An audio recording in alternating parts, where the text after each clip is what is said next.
Okay, you guys, we are gonna make my raspberry peach almond crumble cupcake from the Magnolia Silos Baking Competition. It all starts with the compote. So I have a 1.5 cups of diced peaches, pretty finely diced, and I'm throwing those into a saucepan. You guys, I'm using frozen, but you can use fresh. Actually, when I was like in the process of applying, they were like, have you ever tried using fresh peaches? And it was like January in South Dakota, and it was like, no, we don't have fresh peaches. And I really don't think there are fresh peaches during January most anywhere. But anyway, adding those in here, and then you guys, I'm gonna add in some sugar, and all the quantities will be in the description below. And then cornstarch, and I'm gonna give that a mix. Okay, so here's what it looks like, just cornstarch, sugar, and peaches, and I'm just gonna stir that until the cornstarch kind of starts to absorb a little bit. Same with the sugar, and the juices from the peaches kind of come out. These are like par thawed, so they're frozen, but like I've thawed it enough so that I can cut them. And then to this mixture, I'm just gonna add some water, and I'm gonna head over to the stovetop. Okay, so we've made it to the stovetop. There are the peaches. I'm just gonna put them on a medium-low heat. I'm gonna put the lid on them, and I'm just gonna be stirring occasionally. Okay, so the peaches are done cooking, and I'm gonna show you what they look like. Okay, so you can see, obviously they're bubbling. They've been bubbling for a little bit. They're gonna be nice and thick like you see here, and then they also need to be tender, and often I'll just grab one out, let it cool off, and just stick a fork in it, or even just eat it.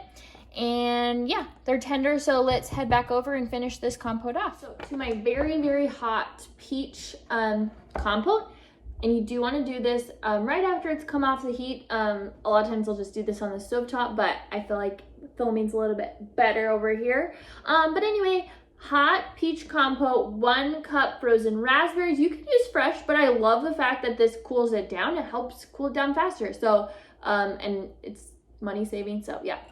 Anyway, 1 cup of frozen raspberries, and then you're just gonna stir those through. And as you stir those through, it's bringing this down to temperature, but it's also thawing the raspberries and bringing it all together. And you guys, it's part of the reason that this is so delicious is because it has such like a fresh punch, and that's because you don't like cook all the flavor out of the raspberries.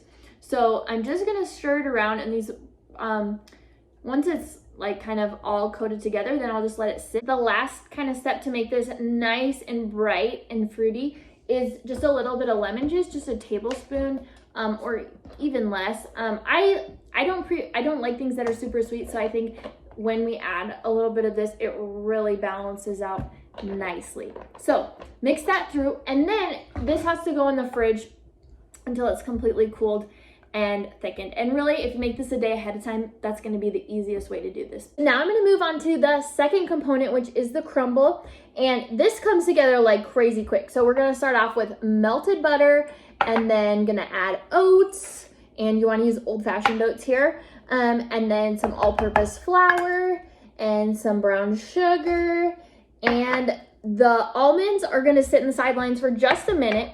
You can add them in right now. They're gonna get a little more crunched up. So I'm just going to mix this together until it's mostly combined, and then I'll add the almonds. And this brown sugar is all stuck together. There we go. Okay, so you guys can see it, and I'm just gonna mix. You could do this in a stand mixer, but honestly, it comes together so quickly and easily, I wouldn't really dirty the big old stand mixer bowl. Now that it's mostly combined, you guys can see it here. It's just thoroughly mixed, nothing crazy. I'm gonna add in my sliced almonds, and then just give those a gentle mix. Again, if you add them at the beginning, they're just gonna get a little more crunched up. And yeah, that's it. So that's the crumble. So what you're gonna do is you're gonna take a baking sheet lined with aluminum foil, and you're gonna dump your crumble on it. I'm just gonna take my spatula and smooth this out. And that's it. Now we're gonna pop this into the oven at 400 degrees for about 10 minutes. And honestly, when you smell it, it's done. That's like kind of my sense for everything, but seriously, that's like perfect time. Okay, you guys, the crumble is done. Again, like literally, if you're smelling it, it's probably time for it to come out. Just need to toast it out. Oh my goodness, I just burned my finger. Okay, toast it all up, and it is looking good, smelling good, and we're just gonna set it off to the side to cool. Okay, so now we are moving on to component number 3, the almond cupcakes. And you don't have to make them in this order, although I do think making the crumble and the compote a day ahead is a nice abbreviator, although I made all 4 of these in less than an hour. The competition was 3 hours, so I had plenty of time. But anyway, the description will have all the quantities. So just starting with softened butter, and send that in there. And you do want it to be nice and soft because you're gonna whip it up and get some volume from it. And then 4 eggs. And then powdered sugar. This is very different. I think it totally works with this almond cake, just having this lighter sugar. But typically, like in a cake, you would do granulated sugar. But the powdered sugar works well with the almond flour. And then I'm gonna add in my almond flour. I did find that almond flour is very expensive. I don't use it that often. But anyway, it definitely is much more expensive than all-purpose, but just a little bit in this recipe goes a long way. So it's kind of a fun, different taste. So then I'll also add some vanilla extract, and then, oh, I'm just about out. I actually have another one in my pantry. Okay. So there's that. And then I'm gonna give this a mix. Now you guys, this is different than a normal cake because typically a cake has all-purpose flour, and we're gonna put a little bit of all-purpose flour in there in a minute, but right now it has no flour. So usually we don't wanna overbeat flour because then it will get kind of gluey and it can affect the texture of the cake. But right now we can kind of whip the tar out of it and get it nice and fluffy, and then we'll be ready for the next step.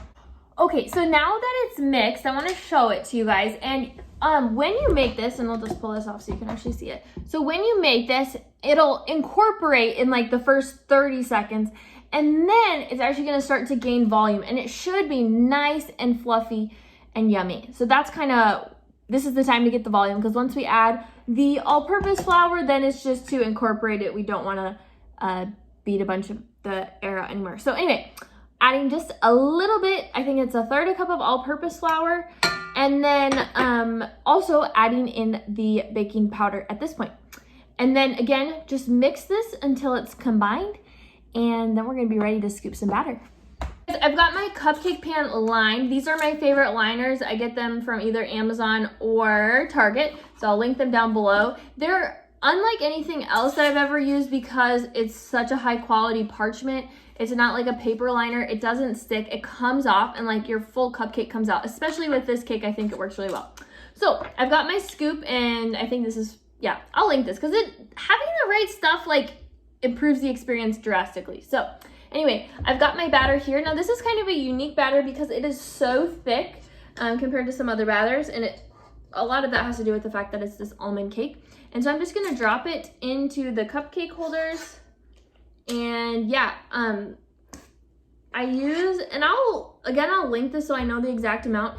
Usually you're like, when it's a liquidy batter, with most of the batters that I use, I'll say like 1/2 to 2/3 full. And that's probably about true here, but it's so much different when it doesn't like fill the space. All right, into the oven they go. 350 degrees for about 20 minutes. Okay, you guys, they are ready to come out of the oven, and I'll show you kind of how to know that. First of all, they have a beautiful golden color. You guys, if we give it a little press here, you can see that it is not staying, like it's springing back. And you don't want to push too hard on these almond cupcakes, but giving it a light tap, it is holding firm.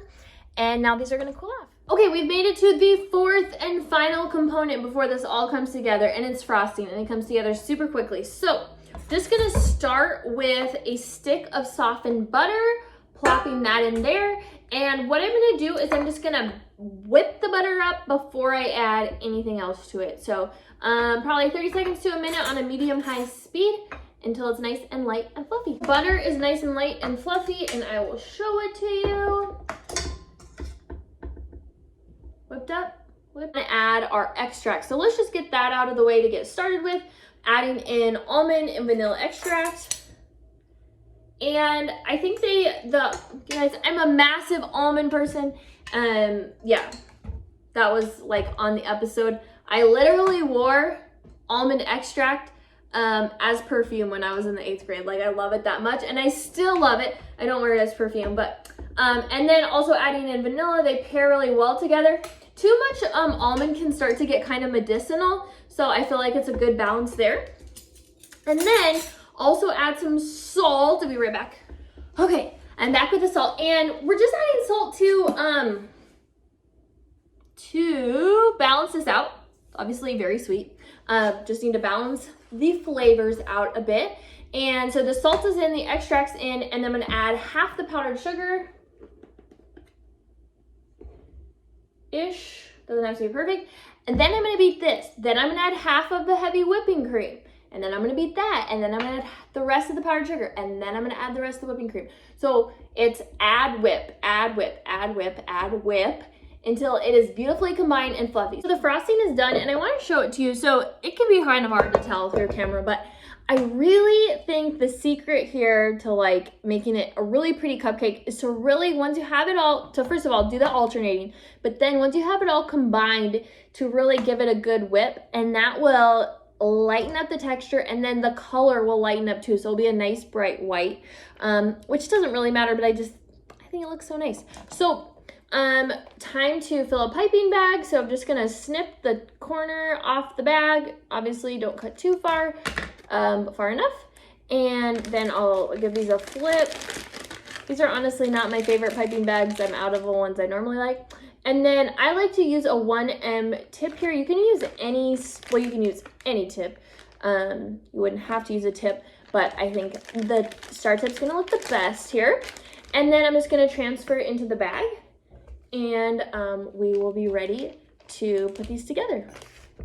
You guys, I have the crumble, and when it comes out of the oven, it can kind of stick together into one big block. So you just wanna, first of all, it's cooled, obviously, and then you can just kind of crunch it up into crumble. It doesn't have to be really small pieces. Obviously, they just can't be super giant like this. Is delicious to eat, but just crunch it up a little bit.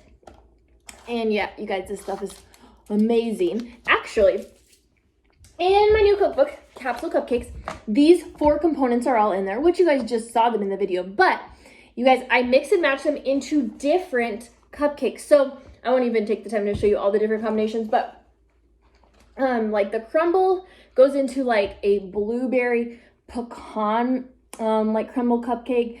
The buttercream gets used in all sorts of different ways. Same with the cake and the compote too. So anyway, it's on Amazon, $15.99. It'll be in the link in the description. Let's put these together. I've got the compote, the crumble, the buttercream right here, and the cupcakes right here.